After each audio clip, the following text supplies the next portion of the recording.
ஆண்டவர் உங்களோடு இருப்பாராக, உம் ஆன்மாவோடும் இருப்பாராக. புனித யோவான் எழுதிய நற்செய்தியிலிருந்து வாசகம். ஆண்டவரே உமக்கு மகிமை.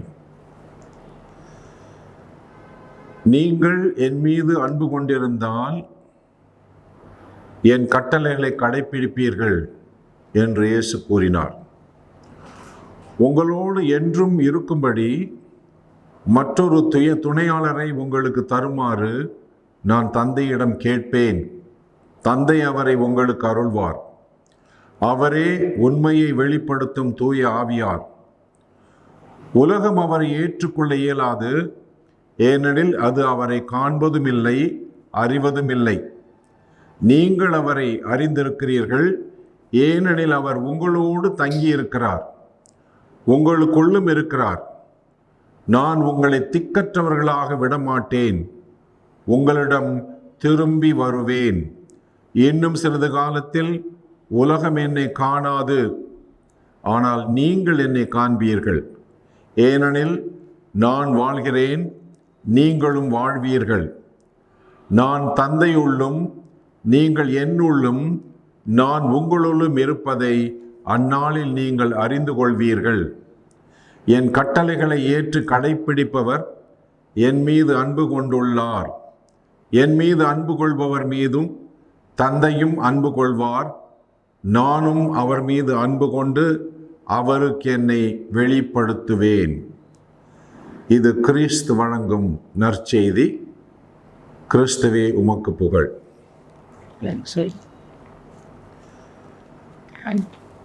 இறை இயேசுவில் அன்புக்குரிய சகோதர சகோதரிகளே, தமிழ்நாட்டிலே பொங்கல் திருவிழா சமயத்திலே ஒவ்வொரு ஆண்டும் பல இடங்களிலே ஜல்லிக்கட்டு பந்தயம் நடப்பதை நாம் பார்த்திருக்கின்றோம். இது பாரம்பரியமாக நம்முடைய தமிழ்நாட்டில் பல நூற்றாண்டுகளாக கடைப்பிடித்து வரக்கூடிய ஒரு விளையாட்டு. இந்த ஜல்லிக்கட்டு விளையாட்டை நாம் பார்க்கும் பொழுது நூற்றுக்கணக்கான மாடுகள் இந்த ஜல்லிக்கட்டிலே விளையாட்டிலே இடம்பெறுகின்றன. இதில் நாம் ஒரு விஷயத்தை கவனிக்க வேண்டும். என்னவென்றால், ஒவ்வொரு மாட்டையும் ஒரு நபர் தன் குழந்தை போல வளர்ப்பார். வருடம் முழுவதும் அந்த மாட்டுக்கு வேண்டிய சரியான தீனி போடுவது, அந்த மாட்டிற்கு வேண்டிய பயிற்சி அளிப்பது, இது போன்ற விஷயத்தை அவர்கள் வருடம் பூராக செய்து வருகிறார்கள். உண்மையை சொல்ல வேண்டுமென்றால், அந்த பயிற்சியாளர், அந்த மாட்டுக்கு சொந்தக்காரர், அந்த மாட்டை தன்னுடைய குழந்தை போல வளர்த்து இந்த பந்தயத்திற்கு தயார் செய்கிறார். இந்த மாடும் ஒரு விதத்திலே தனக்கு பயிற்சி அளிப்பவர், தன்னுடைய சொந்தக்காரர் மீது ஒரு விதமான உறவு ஏற்படுத்திக் கொள்கிறது. அவர் சொல்வது போலவே அதுவும் செய்யும். ஆக இந்த மாட்டுக்கு இயற்கையிலேயே திறமை இருக்கிறது, சக்தி இருக்கிறது, வல்லமை இருந்தாலும் வெளியிலிருந்து தன்னுடைய பயிற்சியாளர், தன்னுடைய சொந்தக்காரர் தனக்கு கொடுக்கின்ற அந்த பயிற்சியை கொண்டு இந்த மாடு தயாராகிறது. இந்த விஷயத்தை ஏன் சொல்கிறேன் என்றால், மனிதர்களாகிய நாம் இந்த உலகத்தில் பிறந்த பொழுது இயற்கையாகவே நமக்கு பல திறமைகளை கடவுள் கொடுத்திருக்கிறார், அறிவை கொடுத்திருக்கிறார். எவ்வாறு நாம் வாழ்க்கையில் முன்னேற வேண்டும் என்ற அறிவை நமக்கு கொடுத்திருக்கிறார். நாம் சிறு வயதிலிருந்து வளர வளர எல்லா நிலைகளிலும் நாம் வளர்வதற்கு நமக்கு வெளியிலிருந்து ஒரு சிலர் நமக்கு துணை செய்ய வேண்டும். நம்முடைய வளர்ச்சிக்கு நமக்கு பயிற்சி கொடுப்பதற்காக வெளியிலிருந்து நமக்கு உதவுபவர்கள் யார் என்றால், நம்முடைய பெற்றோர்கள், கல்வியிலே முன்னேறுவதற்கு ஆசிரியர்கள், நல்லொழுக்கத்திலே வளர்வதற்கு குருக்கள், கன்னியர், இவ்வாறாக பல பேர் நம்முடைய வாழ்க்கையிலே ஈடுபட்டு நாம் வளர்ச்சி அடைய உதவி செய்கிறார்கள். இவர்களுக்கெல்லாம் மேலாக இன்னொருவர் நமக்கு கொடுக்கப்பட்டிருக்கிறார். யார் அவர்? அவர்தான் பரிசுத்த ஆவியார். இன்றைய நற்செய்தியிலே இயேசு நமக்கு சொன்ன வார்த்தை, நான் உங்களை திக்கற்றவர்களாக விடமாட்டேன்.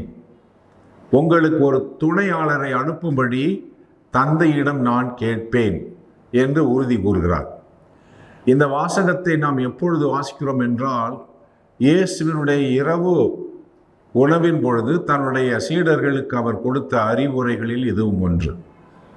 தன்னுடைய சீடர்களை விட்டு இந்த உலகத்தை விட்டு தான் பிரிய போகிறேன் என்ற நிலைமை வந்தபொழுது இவர்கள் மனச்சோர்வு அடைந்து விடக்கூடாது, தளர்ச்சி அடைந்து விடக்கூடாது என்ற நிலைமையில் இயேசு மீண்டும் மீண்டும் அவர்கள் சொல்லுகிறார், உங்களை திக்கற்றவர்களாக விடமாட்டேன். என் தந்தையிடம் கேட்டு உங்களுக்கு ஆவியானவரை அனுப்பும்படி நான் மன்றாடுவேன் என்று ஆண்டவர் சொல்லுகிறார். ஆகவே நமக்கு துணை செய்ய, நமக்கு உதவியாக இருப்பதற்கு இயேசு தந்தையிடம் பரிசுத்த ஆவியாரை அனுப்பும்படி வேண்டுவதாக இன்றைய நற்செய்தி நமக்கு கூறுகிறது. ஆம் சகோதர சகோதரிகளே, இந்த பரிசுத்த ஆவியானவர் நமக்கு என்னவெல்லாம் செய்கிறார்? அவர் நமக்கு உதவியாளராக வருகின்றார்.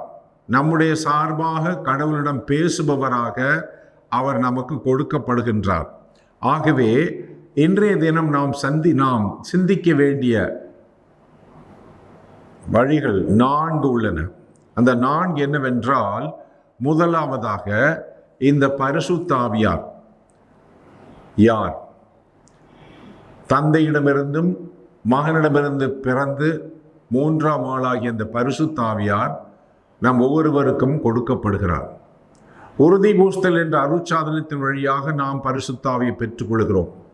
இந்த பரிசுத்த ஆவியாருடைய கொடைகள் நமக்கு தெரியும். சிறு வயதிலிருந்தே ஞானோபதேசத்திலே நாம் கற்றுக்கொண்டவை பரிசுத்த ஆவியாருடைய கொடைகள் 7: ஞானம், புத்தி, விமரிசை, அறிவு, திடம், பக்தி, தெய்வ பயம் என்ற இந்த பரிசுத்த ஆவியாருடைய கொடைகளையும் அவருடைய கனிகளையும் நமக்கு இறைவன் கொடுக்கின்றார். இந்த பரிசுத்த ஆவியாருடைய கனிகளை பற்றி புனித பவுலடிகளார் கலாத்தியருக்கு எழுதிய திருமுகத்திலே 5வது அதிகாரத்திலே 22வது வசனத்திலே சொல்லுகிறார், ஆனால் தூய ஆவியின் கனியோ அன்பு, மகிழ்ச்சி, அமைதி, பொறுமை, பரிவு, தன்னயம், நம்பிக்கை, கனிவு, தன்னடக்கம் என்பவையாகும். இவையெல்லாம் பரிசுத்த ஆவியாருடைய கனிகள். இந்த ஆவியானவர் தன்னுடைய கொடைகளையும் தன்னுடைய கனிகளையும் நமக்கு அவ்வப்போது கொடுத்து நாம் வளர்ச்சி அடைவதற்கு, இந்த உலகிலே நாம் உத்தம கிறிஸ்துவா வாழ்வதற்கு அவர் நமக்கு உதவி செய்கிறார். இந்த பரிசுத்த ஆவியார் நம்மிலே இயங்கி நமக்கு செய்யக்கூடிய மிக முக்கியமான காரியங்கள் 4. இந்த 4ஐ பற்றி நான் இப்பொழுது விளக்கி சொல்கிறேன். முதலாவதாக சகோதர சகோதரிகளே, உலகத்திலே வாழும் பொழுது நமக்கு பலவிதமான சோதனைகள் வருகின்றன, பலவிதமான தடைகள் வருகின்றன. அது மட்டுமல்ல, எத்தனையோ பேர் பலவிதமான சோதனைகளுக்கு உள்ளாகி கெட்ட பழக்கங்களிலே மூழ்கி விடுகிறார்கள். குடிபோதை மற்றும் சீட்டாட்டம், இது போன்ற பல கெட்ட வழக்கங்களில் விழுந்து அதிலிருந்து வெளியே வர முடியாமல் அவர்கள் தவிக்கின்றார்கள். இந்த தடைகளை எவ்வாறு தாண்டுவது என்று தெரியவில்லை. பரிசுத்த ஆவியார் நம்மை முதலாக தன்னுடைய வரங்களாலும் கனிகளாலும் நிரப்பி நம்முடைய பலவீனங்களிலிருந்து நாம் விடுபட்டு வெற்றியாளர்களாக ஆவதற்கு நமக்கு உதவி செய்கிறார். நாம் வெற்றி அடைய வேண்டும். எதில் வெற்றி அடைய வேண்டும்? பாவங்களிலிருந்து விடுபட்டு, நம்முடைய தீய பழக்கிலிருந்து விடுபட்டு வெற்றியாளர்களாக நம்மை மாற்றுபவர் இந்த பரிசுத்த ஆவியார். இரண்டாவதாக சகோதர சகோதரிகளே, அவர் நம்மை படைப்பாளர்களாக மாற்றுகிறார். வெற்றியாளர்களாக மட்டுமல்ல, படைப்பாளர்களாக. படைப்பாளர்கள் என்றால் நம்முடைய அறிவு, திறமை எல்லாவற்றையும் நான் எவ்வாறு பயன்படுத்தி படைப்பாளர்கள் ஆவது. உதாரணமாக, இயற்கையிலே கொடுக்கப்பட்ட, நமக்கு இறைவன் கொடுத்த சில நல்ல குணங்கள் உள்ளன, திறமைகள் உள்ளன. அதாவது இசை, கலை, இலக்கியம், மற்ற திறமைகள் எல்லாவற்றிலும் நாம் வளர்ச்சி அடைவதற்கு பரிசுத்த ஆவியார் நமக்கு உதவி செய்கிறார். ஆகவே முதலாவதாக நாம் வெற்றியாளர்களாகவும், இரண்டாவதாக நாம் படைப்பாளர்களாக மாறுவதற்கு இந்த தூய ஆவியார் நமக்கு உதவி செய்கிறார். மூன்றாவதாக பரிசுத்த ஆவியார் நம்மில் இருந்து நம்மை இயக்கும் பொழுது அவர் செய்வது என்னவென்றால், நாம் இரக்கம் உள்ளவர்களாக, கனி உள்ளவர்களாக நம்மை மாற்றுகின்றார். எவ்வாறெனில் சகோதர சகோதரிகளே, நம்மிலும் சரி நம்மை சுற்றி உள்ளவர்களும் சரி பலவிதமான துன்பங்கள், வலி, வேதனை இவைகளையெல்லாம் அவர்கள் தாங்கிக் கொண்டிருக்க, இவற்றையெல்லாம் பார்த்து நாம் அவர்களுக்கு உதவி செய்ய, பிறருடைய துன்பங்களை கண்டு நாம் அவர்களுக்கு உதவி செய்ய பரிசுத்த ஆவியார் நம்மை தூண்டுகிறார். இறைவன் இரக்கமுள்ளவராக இருப்பது போல, இறைவன் கனி உள்ளவராக இருப்பது போல நாமும் இரக்கமுள்ளவர்களாக நம்மை சுற்றி இருக்கக்கூடிய அயலான்களுக்கு நாம் துணை புரிய இவர் நமக்கு துணை புரிகின்றார். ஆகவே பிறருடைய குறைகளையும் துன்பத்தையும் வேதனையும் தவிர்ப்பதற்கு, இரக்கத்தையும் கனிவையும் காட்டுவதற்கு நம்மை அவர் உருமாற்றுகின்றார். மூன்றாவதாக, நான்காவதாக தூய ஆவியார் நமக்கு செய்வது என்னவென்றால், பிரிய சகோதர சகோதரிகளே, வாழ்க்கையிலே எல்லாவற்றையும் ஒரு புது கண்ணோட்டத்தோடு பார்ப்பதற்கு வேண்டிய தெளிவை அவர் கொடுக்கின்றார். நம்முடைய சிந்தனையிலே தெளிவு, நம்முடைய வார்த்தைகளிலே தெளிவு, நம்முடைய செயல்களிலே அவர் தெளிவை உண்டாக்குகின்றார்.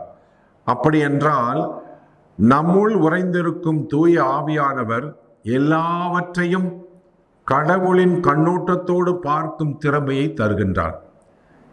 எவ்வாறு நாம் தெளிவு பெறுகிறோம்? உதாரணமாக நாம் தெரிந்து கொள்ள வேண்டியது, இந்த உலக வாழ்க்கை நிரந்தரம் அல்ல. இந்த உலக வாழ்க்கையோடு நாம் ஒட்டி வாழ்ந்து இதுவே கதி என்று இல்லாமல் நமக்கென்று ஒரு நித்திய வாழ்வு உண்டு. அது உண்மையான வாழ்வு, அது நிலையான வாழ்வு. அந்த வாழ்வை நோக்கி நாம் சென்று கொண்டிருக்கின்றோம். ஆகவே இந்த உலக வாழ்க்கை மறு உலக வாழ்க்கைக்கு நம்மை தயார்படுத்துகின்ற இந்த தெளிவை அவர் நமக்கு கொடுக்கின்றார். அதுபோலவே நாம் ஒழுக்கம் கட்டுப்பாட்டில் வாழ்வதற்கு பரிசுத்த ஆவியார் நமக்கு உதவி செய்கிறார். ஒரு தெளிவை கொடுக்கின்றார். எது நல்லது, எது கெட்டது, எது நமக்கு உபயோகமாக உள்ளது என்பதை தெளிவாக தெரிந்து கொள்வதற்கு இந்த தூய ஆவியானவர் நமக்கு தெளிவை தருகின்றார். ஆகவே பிரிய சகோதர சகோதரிகளே, இந்த ஆவியானவர் நம்மில் இருந்து இயங்கும் பொழுது இந்த 4 விதமான செயல்களை நம்மில் செய்கிறார். முதலாவதாக நம்முடைய குறைகள், நம்முடைய பலவீனங்கள், நம்முடைய பாவ பழக்க வழக்கங்களிலிருந்து நம்மை வெற்றி கொள்வதற்கு வெற்றியாளர்களாக நம்மை மாற்றுகின்றார். இரண்டாவதாக நம்மில் உள்ள திறமைகள், அறிவு எல்லாவற்றையும் நாம் படைத்து எல்லா விதத்திலும் நாம் படைப்பாளர்களாக மாறுவதற்கு இந்த தூய ஆவியார் நமக்கு உதவி செய்கிறார். மூன்றாவதாக கடவுளைப் போல நாமும் கனி உள்ளவர்களாக, இரக்கம் உள்ளவர்களாக இந்த கனிவையும் இரக்கத்தையும் அன்பையும் பிறருக்கு நாம் கொடுத்து மறு கிறிஸ்தவர்களாக வாழ்வதற்கு இந்த பரிசுத்த ஆவியானவர் நமக்கு இந்த வரங்களை கொடுக்கின்றார். நான்காவதாக நம்முடைய சிந்தனை, நம்முடைய சொல், நம்முடைய செயல்களில் தெளிவை உண்டாக்கி இந்த உலக வாழ்க்கை என்னது, எப்படிப்பட்டது, இதனுடைய அர்த்தம் என்ன, நாம் எதற்காக இங்கே இருக்கின்றோம், எங்கே சென்று கொண்டு இருக்கின்றோம், இந்த உலக வாழ்க்கை முடிந்த பிறகு நமக்கு வரக்கூடியது என்ன என்பதையெல்லாம் தெளிவுபடுத்தி நம்மை வழி நடத்துகின்றார். ஆகவே அது மட்டுமல்ல, ஜெபத்தினுடைய வல்லமை என்ன? பயனற்ற கவலை, தேவையில்லாத வருத்தங்களை மனதில் வைத்துக் கொள்ளாமல் ஜெபத்தின் வல்லமை என்ன, ஜெபத்தினால் நாம் எவ்வாறு கடவுளோடு ஒன்றாக இணைந்து வாழ்க்கையில் முன்னேற வேண்டும் என்பதையும் இவர் நமக்கு சொல்லுகிறார். ஆகவே பிரிய சகோதர சகோதரிகளே, இந்த பரிசுத்தமான காலத்திலே இயேசு நமக்கு கொடுத்த ஒரு வாக்குறுதி, நான் உங்களை திக்கற்றவர்களாக விடமாட்டேன், தந்தையிடம் வேண்டி தேற்றுபவரும் உங்களுக்கு துணையாளருமான பரிசுத்த ஆவியானவரை அனுப்புவேன், அவர் உங்களுள் இருந்து உங்களை இயக்கி உங்களுடைய வாழ்க்கையை செம்மைப்படுத்துவார் என்ற உறுதியை இறைவன் கொடுக்கின்றார்.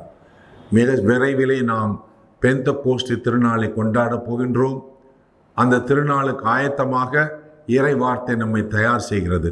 ஆகவே இன்றைய திருப்பலியிலே நாம் அன்றாடுவோம், பரிசுத்த ஆவியானவர் எங்களுக்கு நீர் கொடுத்தது போல அந்த ஆவியினுடைய பிரசன்னத்தை இன்னும் அதிகமாக நாம் உணர்ந்து ஆவியினுடைய தூண்டுதலுக்கும் அவருடைய ஏவுதலுக்கும் நாம் செவி கொடுத்து அந்த ஆவியினால் நாம் ஆட்கொள்ளப்பட்டு அந்த ஆவியினுடைய வழியிலே நடந்து இயேசுனுடைய சாட்சிகளாக வாழ்வதற்கு வேண்டிய வரத்தை இன்றைய திருப்பலியிலே தர வேண்டும் என்று மன்றாடுவோம். அன்னை மரியாள் நம்முடைய தாய் நமக்கு துணையாக இருந்து பரிசுத்தாவியை பெற்று நாம் எவ்வாறு இறை சித்தத்தை நிறைவேற்ற வேண்டும் என்பதை நமக்கு கற்பிப்பாளாக. எல்லாம் வல்ல இறைவன் தந்தை மகன் தூய ஆவியார் உங்களை ஆசீர்வதிப்பாராக. ஆமேன்.